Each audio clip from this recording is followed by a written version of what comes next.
The Vorkai Empire had a wall. It stood in the Grand Council chamber on their homeworld Vork Prime, 30 meters long, 3 meters high. Carved from black volcanic stone that had been polished for so many generations it shone like the surface of a dark lake. On quiet afternoons when the light from Vork Prime's sun came through the tall chamber windows at the right angle, the wall seemed almost to breathe. On it were names. 164 names, each one cut by hand into the stone and filled with molten gold. They were the names of civilizations, species, empires. Every one of them was gone now, either absorbed into the Vorkai Empire as conquered territory, or destroyed so completely that nothing remained but ruins and memory. The Vorkai called it the Wall of Proof, not the Wall of Glory, not the Wall of Victory. Those names would have felt too emotional, too theatrical, and the Vorkai were not an emotional or theatrical people. They were precise. They were calculating. The wall was proof, plain and simple, proof that their strategy worked, proof that their warships were the finest ever built, proof that their soldiers were the best trained in the known galaxy, proof that 164 times the Vorkai had met an enemy in open battle, and 164 times the enemy had lost. There was a ceremony for each name, after a conquest was complete, after the last enemy ship had gone dark or surrendered, after the planet had fallen. A master craftsman was brought to the council chamber. He would take his tools and spend 3 days cutting the new name into the stone, perfectly proportioned letters, perfectly spaced. Then the gold was poured. Then the wall grew by one more name. Then the celebrations would begin. Supreme Commander Zethkar had attended 22 of those ceremonies in his lifetime. He had fought in 11 of the campaigns personally, watching the others from a command chair or through the reports that came across his desk. He was old now, his skin faded from the deep blue of his youth to the gray-silver that marked a Vorkai who had passed through 7 decades of life. His body was still strong, though, his mind sharper than most males half his age. Every morning, before his meetings and briefings and the endless responsibilities of commanding the greatest military empire in the galaxy, Zethkar walked the wall. He did it alone. He started at the first name, the Hareki Dominion, conquered before his grandfather was born, and he walked slowly to the end, to the 164th name, the Thalori Sovereignty, his most recent campaign, his most recent victory. Then he would stop, and he would look at the empty space beyond that final name. Space for more. There was always space for more. He was finishing his walk on an ordinary morning when his senior aide entered the chamber at a quick step, the kind of step that meant news. The aide was young, barely 30, with the crisp uniform and careful movements of someone who had studied exactly how to present information to a superior officer without wasting a single word.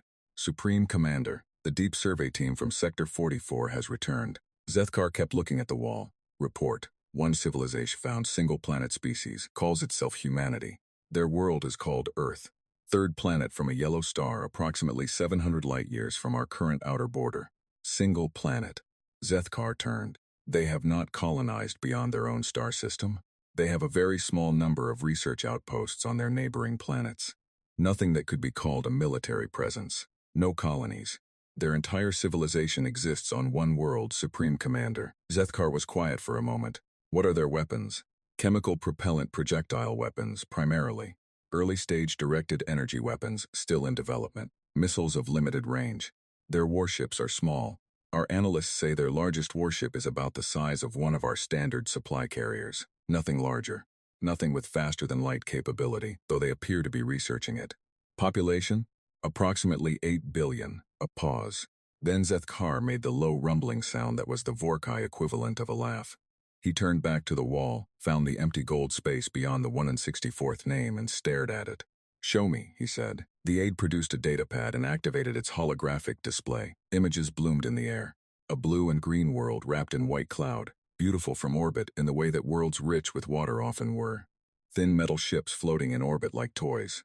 City lights glittering across the dark side of the planet. Population charts, resource assessments, military capability breakdowns. Zethkar studied each image slowly. He looked at the ships for a long time, then the weapons data, then the orbital defense platforms, which were small and few. Their history, he said. The survey team recovered significant amounts of their data. Our translators are still working through most of it. But the summary is clear. They are a warlike species. They have been fighting each other for most of their recorded history. Multiple wars, some devastating. They nearly destroyed their own planet twice that we can identify. But they are currently moving toward a unified planetary government, and seemed to cooperate on defense matters even across their political divisions. Zethkar set the datapad down and linked his hands behind his back. He walked the length of the chamber slowly, saying nothing. His aide waited. He had learned not to fill Zethkar's silences.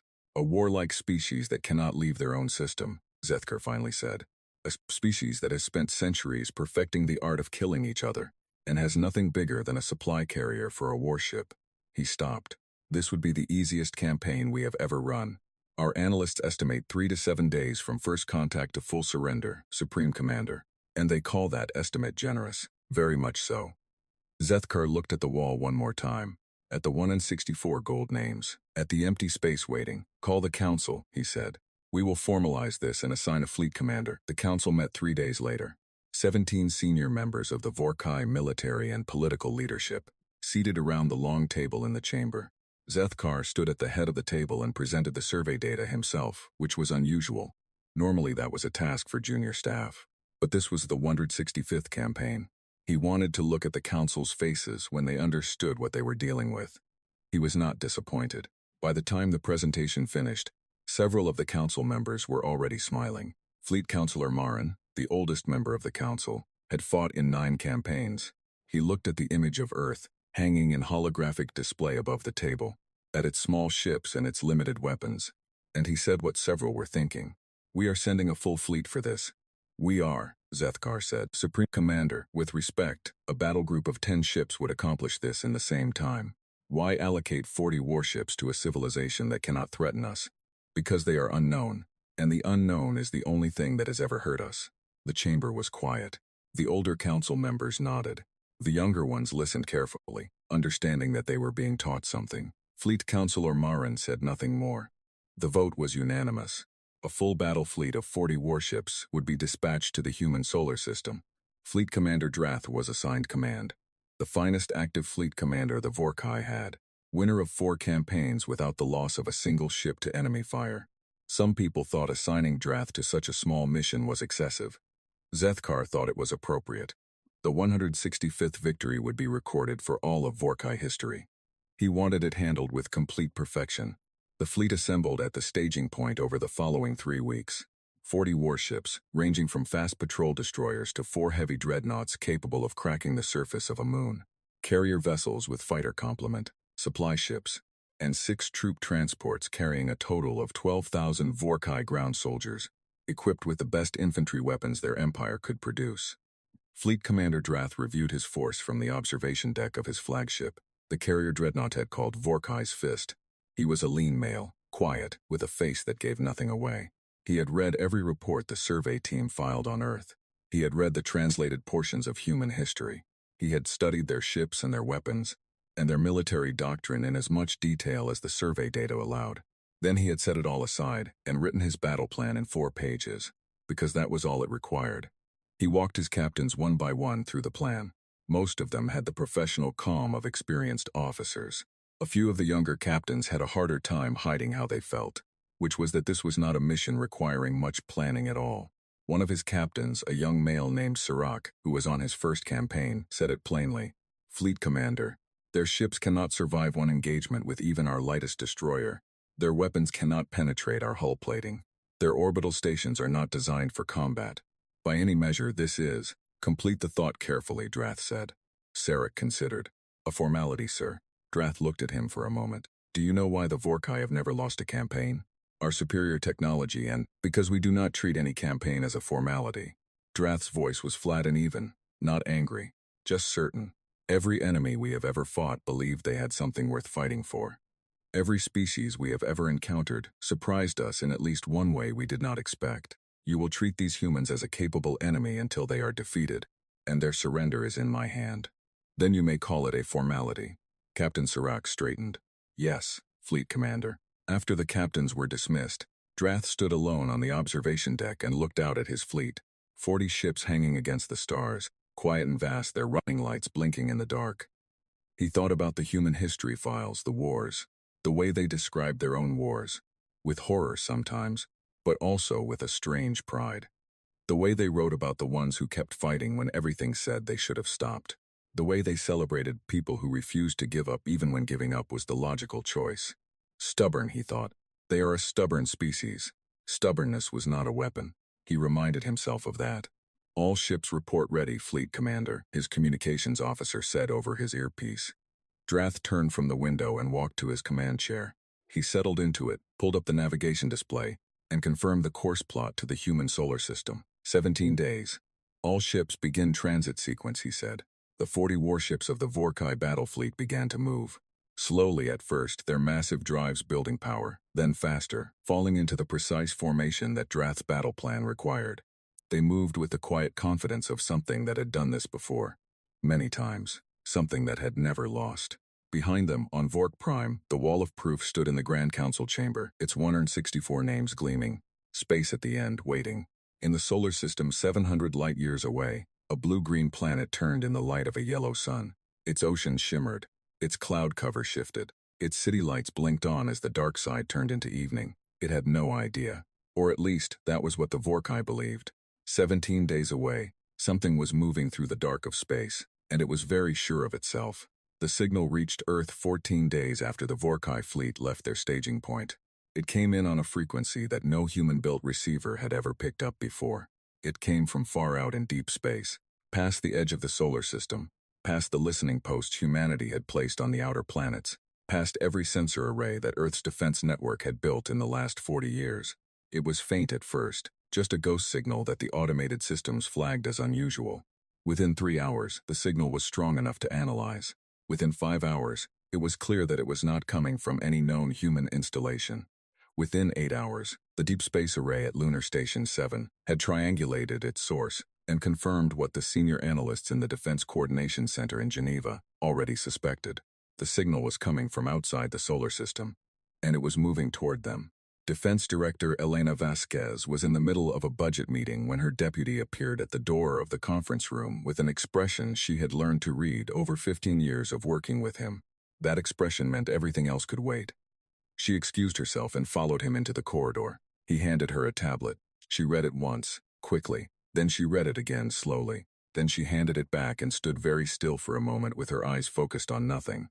"How long have we known?" she said. "Analysis team confirmed it 4 hours ago. They wanted to be absolutely certain before escalating." "Good. That was the right call." She started walking. "Get me the full signal data, the triangulation data, and every analyst we have who worked on Project Shepard. Now, and get me General Kane on a secure line." "Already placed the call, Director. He's waiting." She nodded and kept walking. Vasquez was 47 years old, with dark hair that she kept short because she had no patience for anything that required maintenance. She had spent her career in planetary defense, working her way up from a junior signals analyst in the early days of Earth's Unified Defense Program to the Director of Global Defense Coordination, the most senior military position on the planet. She was known for 2 things. She never panicked, and she was almost always right. Right now she was thinking about something that had happened 31 years ago, when she was 16 years old, sitting in a classroom in Buenos Aires. Her teacher had put a question on the board. "What is the greatest lesson history has ever taught us?" The students gave the usual answers. "Never start a war you cannot win. Power corrupts. Unite or fall." Her teacher had nodded politely at all of them. Then the teacher said, "The greatest lesson history has ever taught us is this. The one who prepares wins, every time. Not the strongest, not the largest, not the most advanced. The one who was ready." Vasquez had remembered that. More than that, she had built her career on it. The Defense Coordination Center was buried 200 meters below Geneva, in a complex that had taken 11 years to build, and that officially did not exist on any public record. Its full name, known only to about 3,000 people on the planet, was the Integrated Planetary Defense Coordination and Response Center. Everyone who worked there called it the Hole. Vasquez reached the Hole in 40 minutes. General Marcus Kane was already there, standing over the main tactical display table with 3 senior analysts. Kane was a big man, dark-skinned, with the kind of physical stillness that came from decades of military training. He had commanded the Joint Earth Defense Force for 6 years. He and Vasquez had worked together for most of that time. They disagreed on many things and trusted each other completely. "The signal has increased in strength again in the last hour," Kane said by way of greeting. "The triangulation is solid. Multiple sources, all converging on the same origin point. Fleet-sized energy signatures. How far? 3 days out from the outer edge of the system. At current speed, they'll cross the heliopause in 72 hours. Inner solar system in roughly 5 days after that." Vasquez looked at the display. A red marker was moving slowly toward the center of the map, toward the small blue circle that represented Earth. She looked at it for a moment, breathing slowly. "Is Shepard ready?" she said. Kane looked at her. The analyst near him found something to look at on the other side of the room. "Director," Kane said carefully, "Shepard has been in operational testing for 14 months. It has never been tested under actual combat conditions. We don't know. Is it ready?" He was quiet for a moment. Dr. Patel says yes. Then it's ready. She pulled up a chair and sat down at the table. "Call Patel in. And I want the full Shepard team here within 6 hours. And Marcus," she looked up at him, "start activating the contingency protocols. All of them." Kane nodded once and started giving orders. For the next 2 hours, Vasquez sat at the table and read files. Not the signal data, not the tactical projections, not the energy readings. She read history. The files she had put together herself, over many years, whenever she had time to think about the question that had occupied the back of her mind for most of her professional life. What would happen if something came for Earth? Not an asteroid, not a rogue AI, something that chose to come. Something with ships and weapons and the intention to conquer. The files she had built in response to that question were detailed, comprehensive. 30 years of reading, research, and planning, kept in an encrypted database that no one else could access. History files, mostly, not human history, alien history. It had started with the first confirmed alien signal, received 18 years ago. A faint transmission, ultimately determined to be an automated beacon from a dead civilization. But it had told Earth's analysts two things. There were other civilizations out there, and at least one of them was dead. For a long time, humanity debated whether that dead civilization had died on its own or had been killed. The debate never fully resolved. Then, 11 years ago, a second signal, stronger. Clearly a communication of some kind. Impossible to decode at first, but over the following 3 years, humanity's best linguists and mathematicians had cracked most of it. What they found changed everything. It was a warning, left behind by a species that called itself the Sulhari. A long, detailed warning, broadcast on a frequency that would eventually reach every technological civilization in the galaxy. Assuming those civilizations had enough time to receive and decode it, the Sulhari had been a spacefaring civilization for over 1,000 years. They had colonies on 20 worlds. They had been expanding carefully and peacefully for centuries. Then something had come for them, the Vorkai. The Sulhari broadcast described them in careful detail, their ships, their tactics, their weapons, their social structure, their method of conquest. The broadcast ended partway through, cut off mid-sentence, as if the last transmitter had been destroyed while still sending. That broadcast had started Project Shepard. Dr. Aryan Patel arrived at the hole 5 hours after Vasquez's call. He was 42, small and slightly built, with the distracted look of someone whose mind was always running 3 problems ahead of the conversation. He was the most important person on the planet, a fact he was quietly uncomfortable with. He led the team of 500 scientists and engineers, who had spent the last 11 years building something that had never been built before. Vasquez met him at the entrance of the main operations room. She skipped the greeting. "The signal is confirmed," she said. "It matches the ship signatures in the Sulhari records. Fleet-sized. Approaching from the direction the Sulhari records indicated the Vorkai operate in." Patel pulled up the signal data on his tablet. He was quiet for a long time, scrolling through numbers. Then he set the tablet down and rubbed his eyes. "We knew this day might come," he said. "We built for it," Vasquez said. "Is it ready, Aryan?" The real answer, not the answer from the test reports. Patel thought for a moment. There was a long pause. "Yes," he said. "But Director, what we built was designed based on the Sulhari records and our analysis of the physics involved. We have never seen Vorkai ships in person. We have never tested against their actual materials or their actual shielding. There are variables we cannot account for. There always are." "Yes." He paused. "The principles are sound. The engineering is sound. Everything we understand says it will work." He looked at her steadily. "But I want you to understand that we are going to find out things we don't know once the shooting starts." "I understand." Vasquez turned back to the tactical display. "Get your team settled in. I want full readiness reports every 4 hours. Patel nodded and moved away. General Kane appeared at Vasquez's shoulder. "Contingency protocols are active.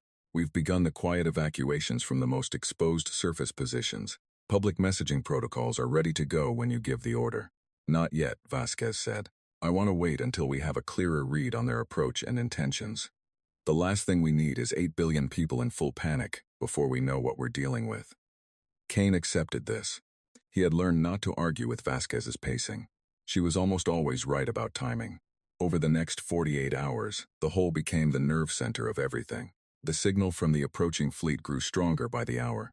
Better resolution on the energy readings meant better ship counts, 40 warships, massive by any standard Earth had ever measured against. The four heaviest signatures were clearly dreadnoughts, a class of warship the Sulhari records described in detail. Ships so large they were designed to crack through a planet's atmospheric shield with sustained bombardment. The analysts were careful with their expressions when they reported these numbers. Some of them were less careful in the corridors, where Vasquez occasionally heard the word she had specifically asked people not to use. Impossible. She understood why they said it. She had said it herself, once 11 years ago, reading the Sulhari records for the first time. 40 warships from a civilization that had beaten 164 other civilizations, coming to a planet that, as far as anyone knew, had never fought a battle beyond its own atmosphere. By any rational measurement, this was impossible to survive, but Vasquez had not spent 30 years preparing for the rational measurement. She had spent 30 years preparing for the actual fight, and the actual fight, she had always believed, was never decided by who had the better weapons on paper. It was decided by who had thought harder about winning. She stood at the tactical display on the last night before the Vorkai fleet would enter the outer solar system. The whole was quiet around her. Most of the staff had rotated for rest. The overnight watch moved slowly, checking their stations, updating their data. On the display, the red marker moved, steady, patient, certain. Behind Vasquez, on a secondary display that she had quietly left active, an image played on loop. It was from the Sulhari records, a planet the Sulhari had described in their warning. The third world they had tried to defend against the Vorkai. A world that had possessed more warships than Earth had by a significant measure. A more advanced civilization, better weapons, more experience in space combat. The Vorkai had reduced it to a scorched ruin in 11 days. She looked at it for a long moment. Then she turned back to the tactical display. She thought about her teacher's question, 31 years ago. The one who prepares wins, director. The overnight watch officer's voice was quiet. The fleet just crossed the outer heliopause marker. They're inside the system. Vasquez straightened. Sound the full readiness, she said. Wake everyone up. A moment later, the alarm tones began to sound through the hole. Soft but clear. People came awake, came to their stations, came to their posts. Vasquez looked at the red marker on the tactical display. Closer now. Still moving with that same steady, patient certainty. She had one thought, very clear and very calm. They have no idea what is waiting for them. And she smiled. The Vorkai fleet crossed into the human solar system on a Tuesday. Nobody on Earth planned it that way. It was just how the numbers worked out when you factored in transit speed and distance. A Tuesday afternoon, gray and cold over Geneva, with light rain falling on the roof of the building above the hole, somewhere 200 meters over Vasquez's head. The first thing Fleet Commander Drath did after his navigation officer confirmed they had crossed the outer system boundary was order a full sensor sweep. Standard procedure. Always know your battlefield before you enter it. The results came back within the hour. Drath sat in his command chair and looked at them carefully. His senior tactical officer, a veteran named Hross who had served in 3 campaigns, stood beside him and said nothing while Drath read. Hross had learned that Drath liked silence when he was processing data. The sweep showed what the survey team had shown him. 1 inhabited world, 3rd from the yellow star. Multiple orbital stations, none heavily armed. Several small defensive platforms. A scattering of minor installations on other planets and moons. A handful of small warships in various positions around the inner system. The sensor sweep also showed something the survey team had not included in their reports. What is this reading here? Drath said. He pointed to a dense cluster of small energy signals that appeared to be distributed throughout the inner system in a wide, loosely structured pattern. They were faint, easy to miss. The kind of thing that a less careful sensor operator might have written off as interference. Hross leaned over the display. He studied it. Low-power signatures.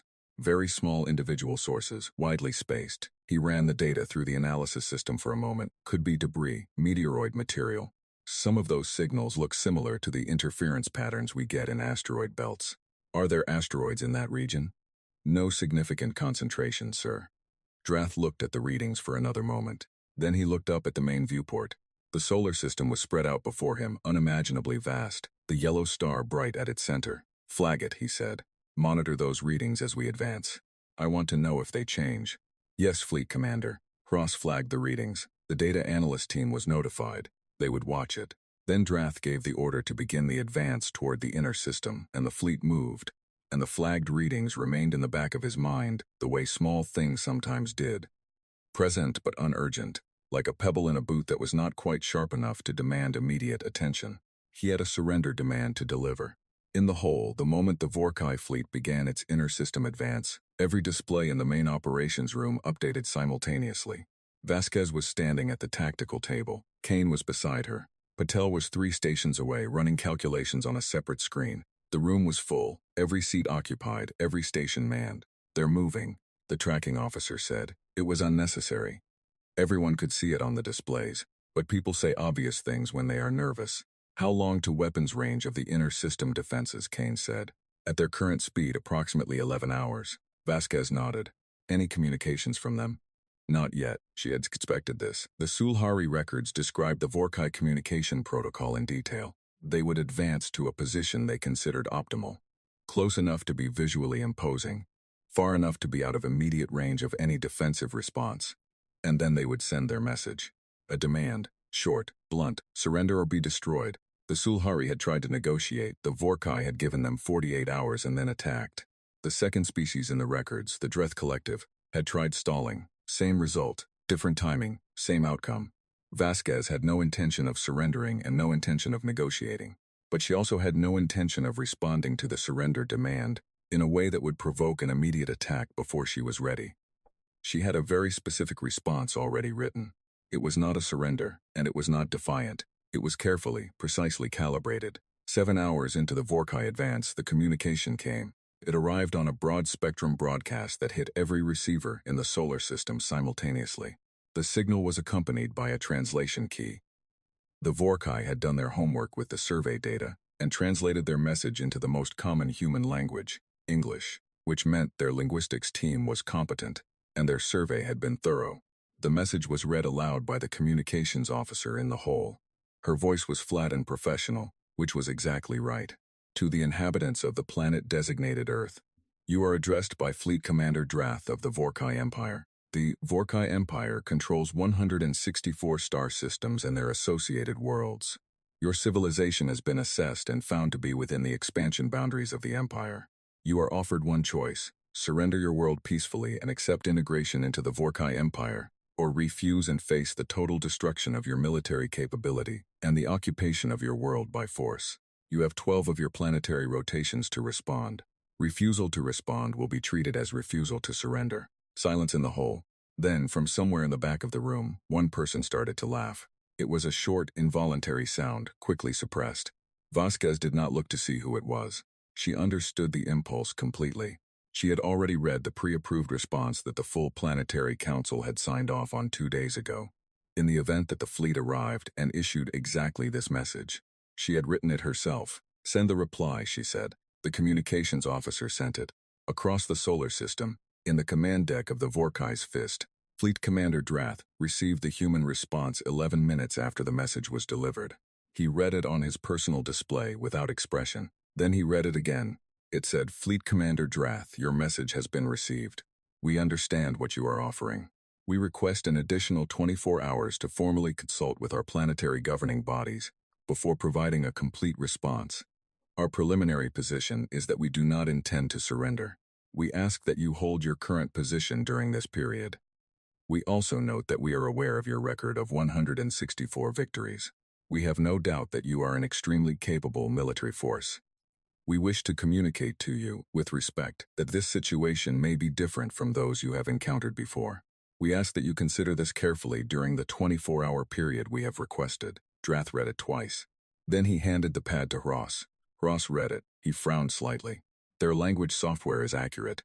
This is a genuine translation. It appears to be." Ross set the pad down. "They are stalling, Fleet Commander. The request for 24 hours is a delay tactic. Every civilization that knows it cannot win tries to buy time at the start." "Yes," Drath said. "The note about this situation being different, that is simply defiance, posturing." "Yes," Drath said again. He was quiet for a moment. "Grant them the 24 hours. Ross looked at him. "Sir, their request is reasonable by the standards of civilized communication. We have 12 days before our operational deadline. We can afford 24 hours. He picked up the pad again and looked at the final sentences of the message. "And I want to know what they mean by different. It's bravado, sir. With respect, perhaps. Drath set the pad down, or perhaps not. Either way, I would like to understand it before we begin. Continue monitoring all sensor readings, particularly those faint energy signals. Cross acknowledged and moved away. Drath spent the next hour reviewing the sensor data himself. The faint energy signatures he had flagged on arrival were still there, distributed throughout the inner system. They had not moved. They had not changed in intensity. Whatever they were sitting quietly, waiting. He could not make them fit any category he knew. During the 24 hours that followed, the hull operated at full capacity without stop. The Shepard network ran final activation checks. The defensive grid above Earth cycled through its last readiness tests. Every human warship in the solar system moved to its assigned position. These movements were made slowly, calmly, without the kind of large-scale maneuvering that might look like preparation for an attack. Vasquez had been very specific about this. Do nothing that looks aggressive. Do nothing that looks rushed. Give them no reason to strike early. On Earth's surface, the public had been told that a significant extraterrestrial contact event was in progress, and that all citizens should shelter in place and follow emergency protocols. The message was careful, calm, and deliberately light on specifics. There were some panic in cities. There was also, in many places, something harder to describe. A kind of collective steadying, a squaring of shoulders, a clenching of jaw. Humanity had been afraid before, many times, of plagues, of its own weapons, of storms and earthquakes and famines. Fear was not new to them. What they did with it was. On the 24th hour, Vasquez sent the formal response. Drath received it and read it on the command deck, standing this time, not sitting. Fleet Commander Drath. This is Defense Director Elena Vasquez, speaking on behalf of the unified government of Earth. We have completed our consultations. Our position is final. We will not surrender. We have inhabited this world for 300,000 years. We have fought for it, suffered on it, nearly destroyed it ourselves, and survived. We do not intend to give it to anyone. We are aware of your record. We respect the capability it represents. We are also telling you honestly that we are prepared for this fight, and we are asking you, one final time, to reconsider your course of action. If you choose to advance, we will defend ourselves with everything we have. This is not bravado. This is a statement of fact. The choice is yours. Drath read it. Then he put it down and said, all ships, battle formation. We advance on the inner system. The 40 ships of the Vorkai fleet began to move again, accelerating this time. Battle formation was a tighter, more aggressive arrangement. Ships positioned to provide overlapping fields of fire, to protect each other's flanks, to respond to attack from multiple directions simultaneously. It was the formation the Vorkai had used in most of their 164 campaigns. It had never failed. Drath stood at the main viewport and watched the yellow star grow slightly brighter as they advanced. Around it, a small blue-green world turned in its orbit, patient as planets always are. He thought about the response from the human director. One phrase stood out. 300,000 years. We have inhabited this world for 300,000 years. The Sulhari had been a spacefaring civilization for 1,000 years when the Vorkai destroyed them. The Thalori sovereignty, the most recent name on the wall, had been active for 800 years. Most of the civilizations the Vorkai had fought were measured in centuries. 300,000 years. He had not known humans were that old. He set the thought aside. Age was not a weapon either. Tactical, he said. What is the current read on those unidentified energy signatures? The tactical officer checked his station. His face changed slightly, just a fraction. But Drath saw it. Fleet Commander. The signatures have changed. They're no longer faint. Drath turned. Meaning what? Meaning they've powered up, sir. The officer's voice was careful and controlled. All of them. Simultaneously. In the last 4 minutes, the command deck was quiet. How many? Drath said. The officer ran the count. It took a moment, because the signatures were spread widely across the inner system, and there were more of them now than the sensor sweep had originally found. Many more. Fleet Commander. We are reading over 3,000 individual power signatures. Nobody on the command deck spoke. Drath looked at his sensor display. 3,000. Spread across the inner solar system, each one small, each one now showing active power levels. They had been invisible on arrival, or near enough, powered down, cold, waiting. Like something in hibernation. Like something that had been placed there on purpose. Waiting for exactly this moment. He thought about the human director's words. We are prepared for this fight. This is not bravado. This is a statement of fact. All ships, shields to full power, Drath said. His voice was level, weapons hot. Maintain formation. And across the inner solar system, in 3,000 small vessels that the Vorkai had dismissed as debris when they first arrived, power levels continued to climb. They were not ships. That was the first thing the Vorkai tactical teams established in the frantic 10 minutes after the signatures powered up. The 3,000 objects were not warships in any traditional sense. They had no crew sections, no life support, no bridge, no command structure. They were machines, unmanned, roughly 2 meters long, shaped like nothing the Vorkai had ever classified in their database of alien weapons systems. Some were cylindrical, some were angular. All of them were now pointing in the same direction. At the Vorkai fleet, Fleet Commander Drath stood in front of his sensor display and absorbed this information with a stillness that his officers, watching him, found either reassuring or terrifying depending on how long they had served under him. Power output analysis, he said. The tactical officer, a steady professional named Vorel, ran the calculations. He had been running them since the signatures spiked. His screen was full of numbers. Some of the numbers were making him recalibrate his estimates, because the first results had come out wrong, and then the second results had also come out wrong, and the third results were telling him something that he was having real difficulty putting into a sentence. Fleet Commander, Vorel said carefully. The individual power output of each unit is small, comparable to a light shuttle engine. Then they are not a threat to our shields individually, Drath said. No, sir. A pause. But they do not appear to be designed to operate individually. Drath looked at him. Explain. The power signatures. I have been watching the frequency modulation for the last 8 minutes. They are linked. Every unit in the network is communicating with every other unit on a shared frequency. They are a distributed system. Not 3,000 separate weapons. One weapon. 3,000 components. The command deck processed this. Drath turned to his communications officer. Get me a channel to all fleet captains. In the hole, Vasquez watched the sensor displays with the same focus she had been bringing to them for the last 6 hours without sleep. The coffee beside her had gone cold. She had not noticed. Shepard network is at full activation, Patel said from his station. His voice had the tight quality of a man trying to sound calmer than he was. All 3,012 units are networked and responsive. Central coordination is holding. How long until they're in the optimum engagement window? At their current approach speed, 14 minutes. They're still in long range. I would not fire at this distance. He hesitated. Director, I want to note again that we have never tested this system at full scale against a real fleet. The simulations suggest. I know what the simulations suggest, Vasquez said. I've read them. When they're in the window, we fire. Patel nodded and went back to his screens. Kane appeared at her shoulder. Our conventional forces are in position. If Shepard doesn't perform as expected, we have the fallback formations ready. Vasquez said nothing. She was watching the fleet's approach on the main display. 40 red marker, moving in tight formation. Their battle configuration, clear, disciplined, tight spacing, overlapping defensive fields. Exactly as the Sulhari records had described. The Sulhari had tried to fight the Vorkai with conventional warships. They had matched the Vorkai's formation with their own fleet, trading fire, trying to use numbers and bravery to compensate for the technology gap. They had lost 200 ships in 6 hours. Then they had lost their home system. Then they had lost everything. The lesson Vasquez had taken from that record was not that the Sulhari should have fought harder. It was that they had fought the wrong fight. The Vorkai were supreme at conventional fleet engagement. There was no point in fighting them conventionally. You did not beat the best boxer in the world by trying to box them. Patel had understood this immediately 11 years ago, when she had first shared the Sulhari records with him. He had spent one evening reading the records, slept on it, and come back the next morning with a sketch on a notepad. It was rough, barely legible, but the concept was clear. You don't fight their ships, he had said. You fight the space between their ships.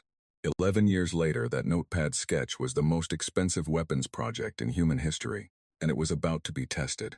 Drath was 2 minutes into his all-captain channel communication when the first Shepard units fired. The effect was not what anyone on his fleet expected, because they did not understand what they were looking at. It was not a beam weapon. It was not a projectile. It was not any classification of energy weapon the Vorkai database contained. What the forward sensor operator on the destroyer Vorkai Swift described, in the report that would be filed later, was a spatial distortion event originating from outside the ship. The Vorkai Swift was in the forward position of the fleet's left flank. It was a fast destroyer, 240 meters long, crewed by 108 personnel. Its shields were at maximum power and its weapons were hot. It was exactly where the battle formation required it to be.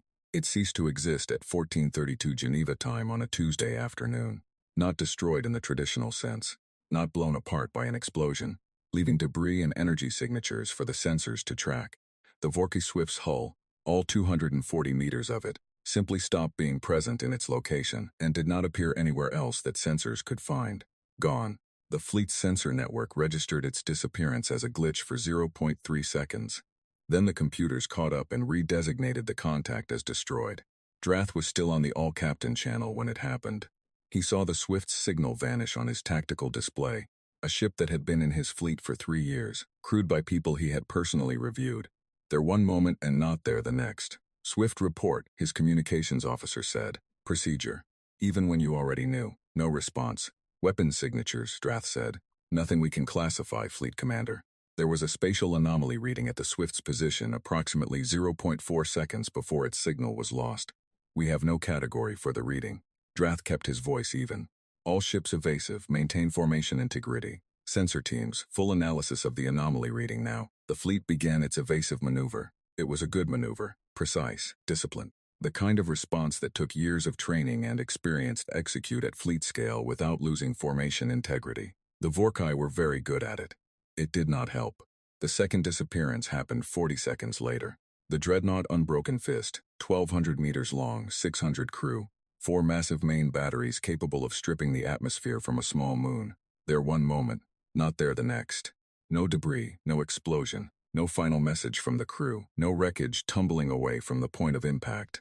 Nothing, just absence absolute and complete, like a light that someone had switched off. In the hole, Vasquez watched the dreadnought's marker disappear from the tactical display. Around her, the room was so quiet she could hear the ventilation system. Then someone said very quietly, "Oh my God," not in fear, in awe. Patel was shaking slightly, she noticed. His hands on his keyboard were unsteady. He was staring at his screens with the expression of a man watching 11 years of his life either succeed beyond anything he had dared to imagine or fail in the most public way possible. He could not yet tell which. The numbers kept updating. The Shepard units were cycling through their firing sequence. The network was functioning exactly as designed. Better than designed, actually. The coordination latency was lower than the simulations had predicted, which meant the firing rate was higher than expected. "It's working," Patel said. His voice was barely above a whisper. "It's actually working." In space, the Vorkay fleet was in trouble. The third, fourth, and fifth disappearances happened in the span of 90 seconds. A cruiser, another destroyer, a second dreadnought, each one vanishing without trace, without debris, without the kind of dying that ships are supposed to do when they are destroyed. The Vorkay fleet's sensor network was screaming with anomaly readings that its analysis systems could not categorize, because they had never been programmed to categorize this. Drath stood at his station and watched his fleet shrink on the tactical display and forced himself to think clearly, to work the problem, to find the response. This was what the Vorkay did. This was why they had won 164 times. Find the pattern, find the source, neutralize it. Tactical, trace the anomaly readings back to their origin points. Vorel was already doing it. He had been doing it since the first disappearance. The problem was that the anomaly readings did not trace back to a single origin point. They traced back to thousands of origin points, distributed across the entire inner system, each one firing in a coordinated sequence that Vorel's analysis system was working hard to map. Fleet Commander, the source is distributed. 3,000 individual units. Each unit produces a localized spatial distortion of limited range and power. The units are networked. They're firing in coordinated sequences that create compound events at the target point. "Can we target them?" Drath said. "Yes, sir. Their positions are now clearly readable. We can engage them." "Do it. All forward batteries, prioritize the nearest units. Destroy them." The fleet opened fire. Vorkay main batteries were powerful. They were among the most destructive directed energy weapons in the galaxy. They could burn through conventional hull armor at long range, and had once, in the Thalori campaign, cut a military orbital station in half with a 3-second burst. The Shepard units had no hull armor. They were small, unshielded machines. The first Vorkay salvo destroyed 46 of them cleanly, each one hit, each one gone. 3,012 units became 2,966. The network did not miss a beat. The coordination frequency adjusted automatically for the missing nodes. The firing sequence continued. Another Vorkay ship vanished. Drath understood then. Not fully. Not in a way that told him how the weapon worked at a physics level, but tactically. With the cold clarity that had made him the best fleet commander his empire had, he understood the math. 40 warships. They could destroy approximately 100 of those units per salvo with coordinated fire if every ship was dedicated to the task. The network had started with over 3,000. To reduce it below operational effectiveness, if it had such a threshold, which was not guaranteed, they would need to dedicate every gun in the fleet to engaging targets that were spread across an enormous volume of space, while those targets were actively destroying his fleet one ship at a time. He could not fight the fleet battle and destroy the network simultaneously. All ships concentrate fire on the network units, he ordered. Destroy as many as possible, fastest possible rate. The fleet was down to 34 ships now. He could see it on the display. 34 ships fired everything they had. In the hole, Vasquez saw the incoming fire data and watched Shepard units being destroyed. The count ticked down from 3,012 to 2,900 to 2,700. The Vorkai were shooting fast and accurately, and they were doing damage. Will they bring the network below operational threshold, Kane said. Patel shook his head. Not at that rate. Every unit they destroy, they lose another ship first. The math doesn't work for them. How many ships do they have left? Patel checked. The display shows 32. On the tactical display, the red markers continued to wink out, one at a time.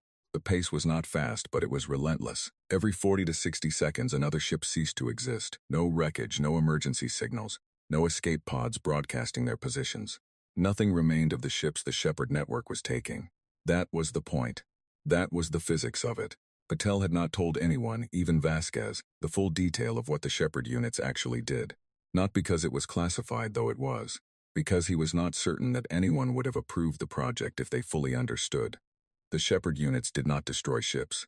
They relocated them to a point in space approximately 4 light-years from the solar system, inside a region of dense molecular cloud where navigation was effectively impossible, and no habitable world existed within range of even a Vorkai ship's fuel capacity. He had chosen to describe this to Vasquez as removal from the combat zone. She had accepted this description.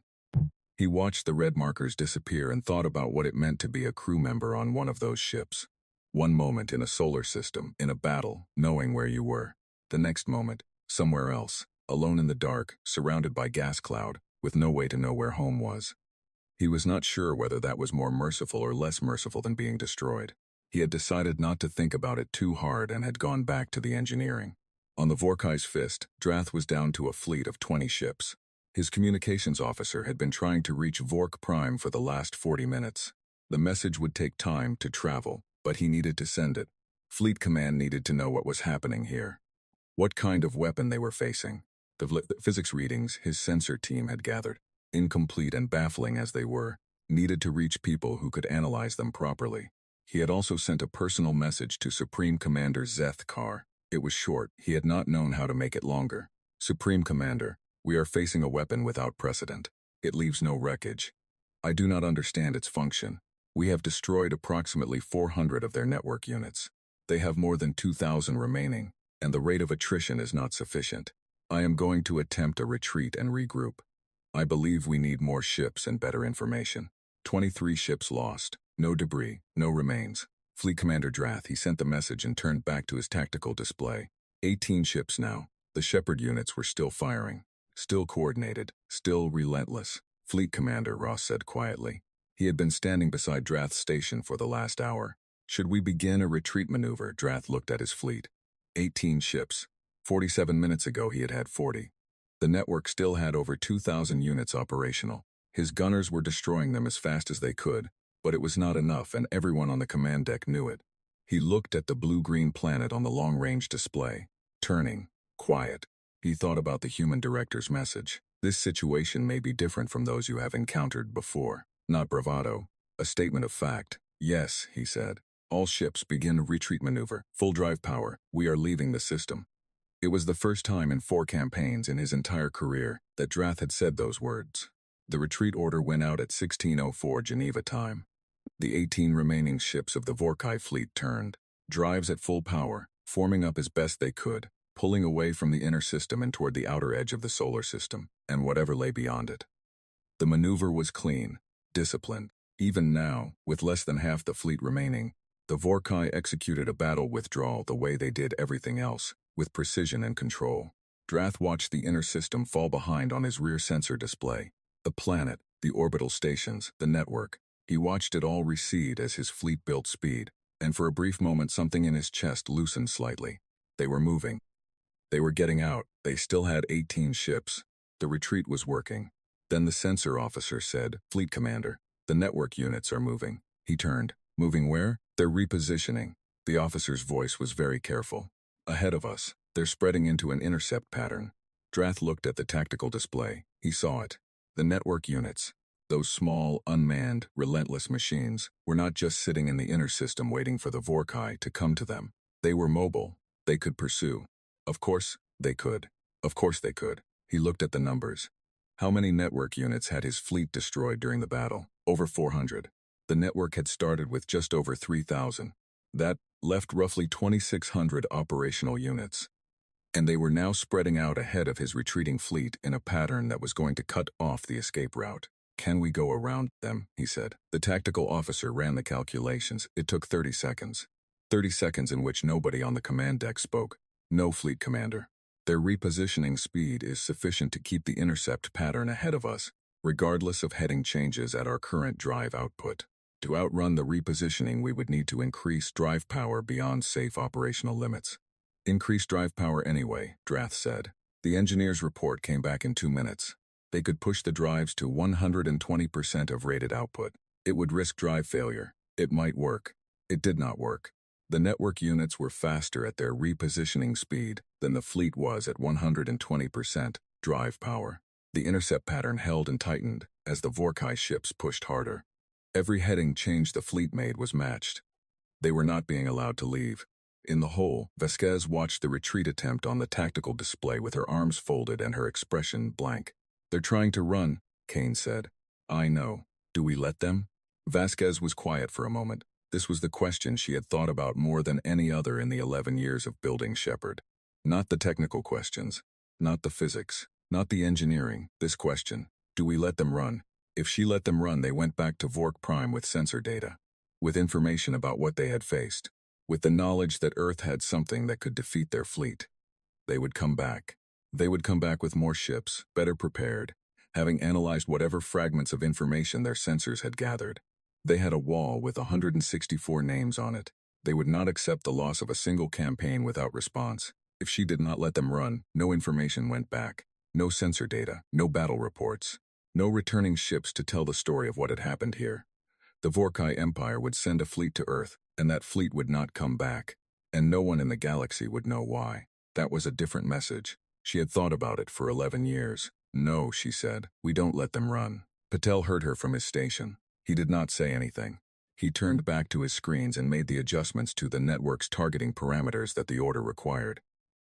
His hands were steady now. Whatever shaking had been in them earlier, in the battle, was gone. He was deep in the work, in the place he always went when there was a problem to solve. And in that place, his hands were always steady. The network units completed their repositioning and began their final engagement sequence. Drath's fleet had 13 ships when the second phase of the network's attack began. He had one option left and he took it. He split the fleet. 7 ships broke left, 6 broke right. 2, including his flagship, continued on the original heading. It was a maneuver designed to force the network to divide its attention, to thin out the intercept pattern, to create at least one lane of escape for at least some of his ships. It was a good maneuver. It was the correct tactical response to his situation.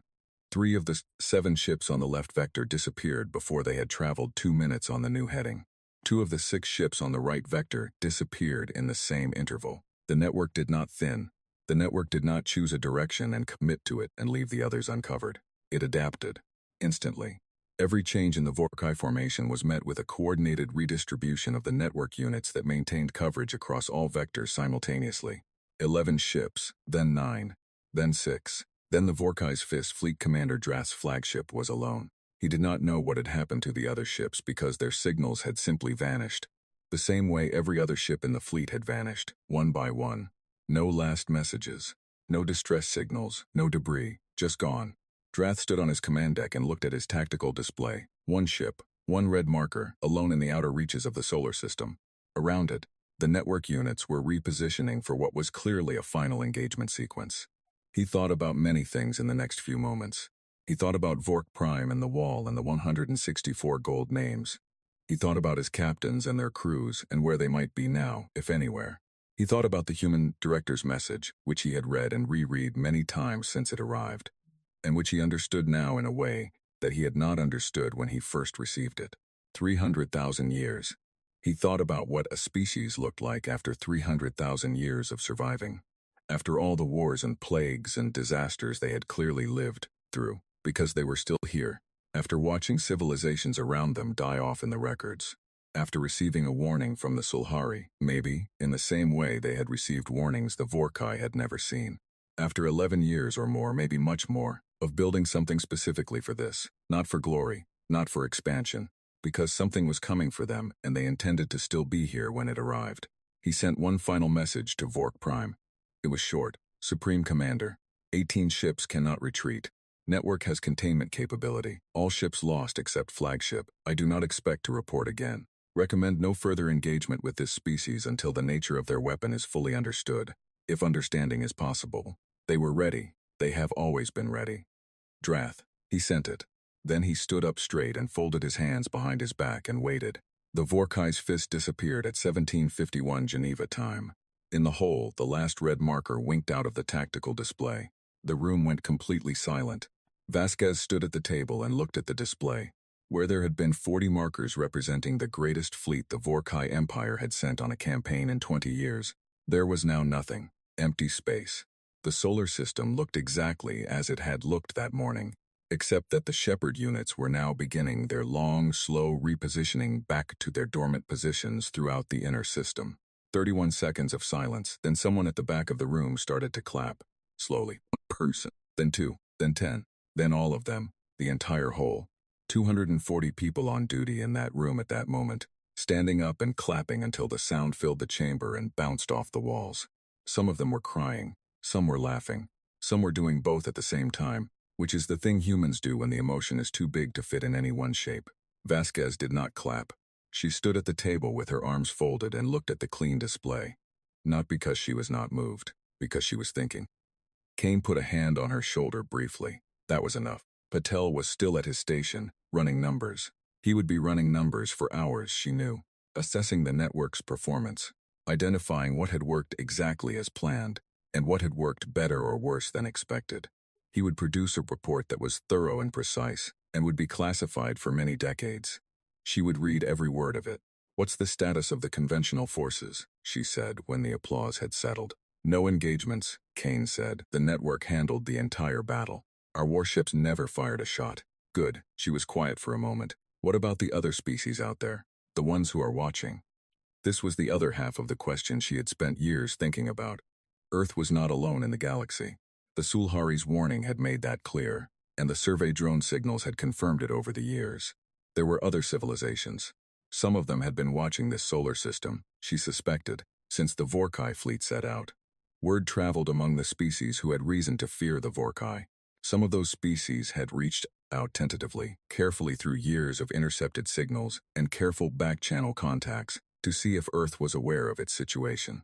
Earth had given those contacts careful, non-committal responses that amounted to, "We know we are handling it. Please do not interfere." Now there was something to report back. Vasquez sat down and began composing the message. It went out 12 hours later, on the broadest spectrum broadcast that Earth's transmitters could manage. Not on the frequency the Vorkai had used. On the frequency the Sulhari had used for their warning. The frequency that humanity had always suspected other civilizations in the region monitored. The message was short. It said, "This is Earth. The Vorkai fleet that was dispatched to this system has been defeated. No ships were permitted to leave. No wreckage was left. We are aware that other civilizations in this region have experienced aggression from the Vorkai Empire. We are aware of their record of 164 victories. We are also aware that other species may have built defensive capabilities during this time. We extend the following offer to any civilization currently under threat from the Vorkai or any comparable aggressor. We are willing to share the technology and methods that we used in this engagement.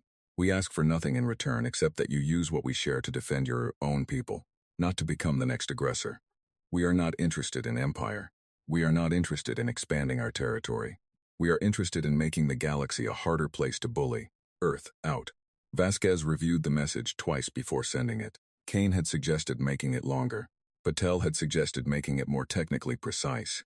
She had sent it as written. On Vork Prime, the message from Drath arrived 6 weeks after the battle. Zethkar read it alone, in the council chamber, standing before the wall of proof. He had been told already that the fleet had not returned. The first absence of a returning fleet in Vorkai history. He had been waiting for Drath's final message, hoping it contained something he could use, some analysis of what had happened that he could hand to his scientists, and Ingene,